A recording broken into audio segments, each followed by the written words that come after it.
Hello and welcome to an update of the Titans. So I removed the lid from the African Nightcrawler bin and we're going to see how these guys are doing. Going to fluff up the material. If you recall, I said last time that this material is almost completely worked over and that I might think about doing a harvest or starting to prepare the bin for harvest.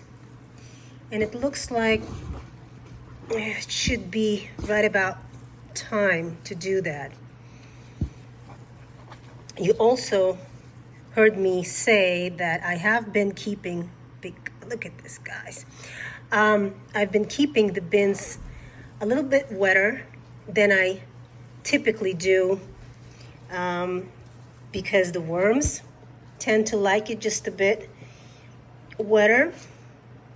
But that also means that the material, although not wet, does need to air out a bit before I can sift it.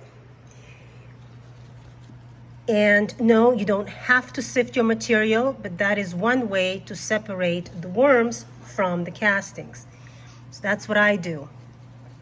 I've been feeding in this area right here, hoping to entice these guys to relocate. But they don't always do. The red wigglers and the blue worms definitely do. But the night crawlers, sometimes they do, sometimes they don't. No telling what they're going to do. So I think I'm just going to feed them again in this area right here. See, there's a little baby here. Very nice. They are reproducing. That's great.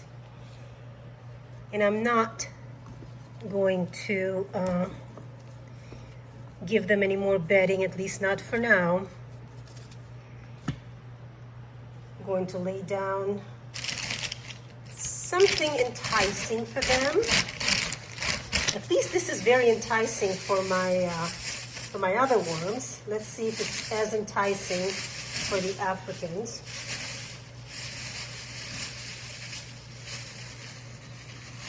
I have here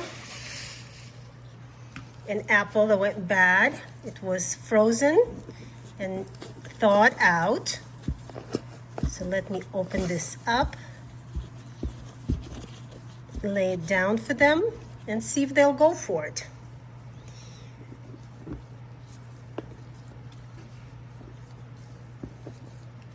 I'm most likely going to have to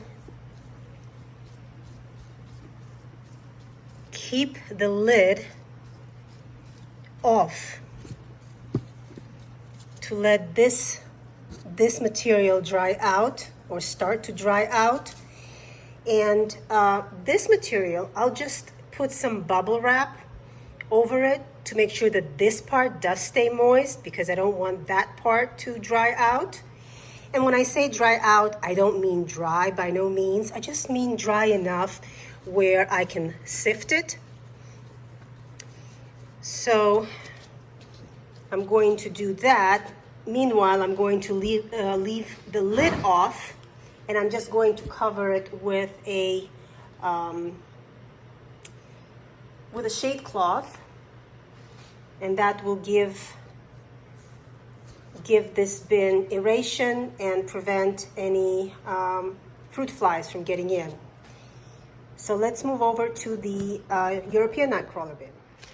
So here are the European Nightcrawlers in our Vermibag tote that is inside my 10-gallon plastic bin. And let's see how these guys have done.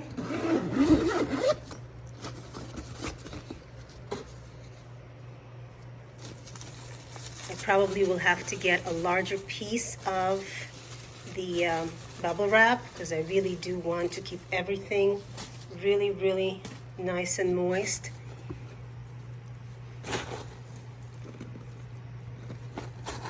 Yeah, as I go to the bottom here, I can see that it is moist.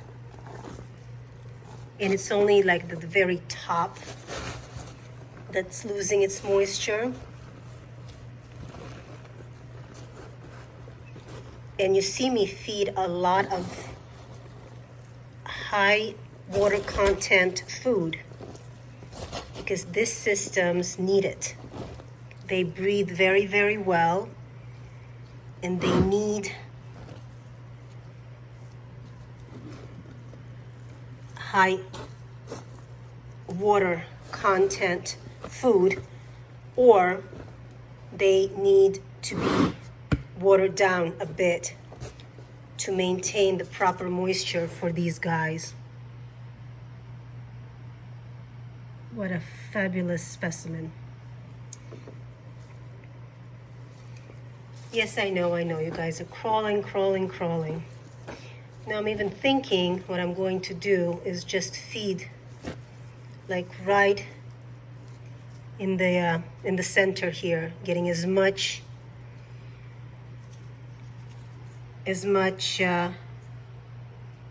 surface area covered for moisture as possible.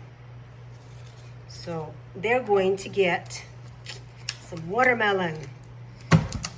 I mean, that's pretty darn moist.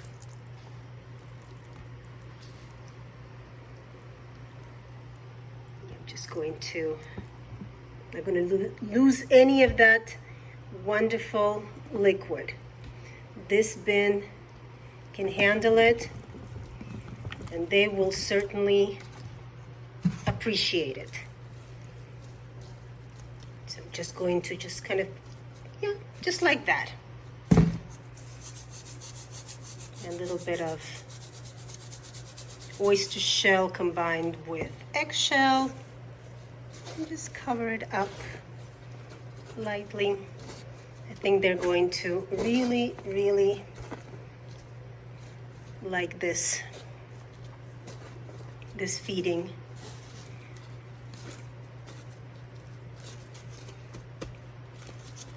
Yeah, I'm going to get, when I'm finished with the update, I'm going to cut a larger piece of bubble wrap and just make sure it goes all the way around.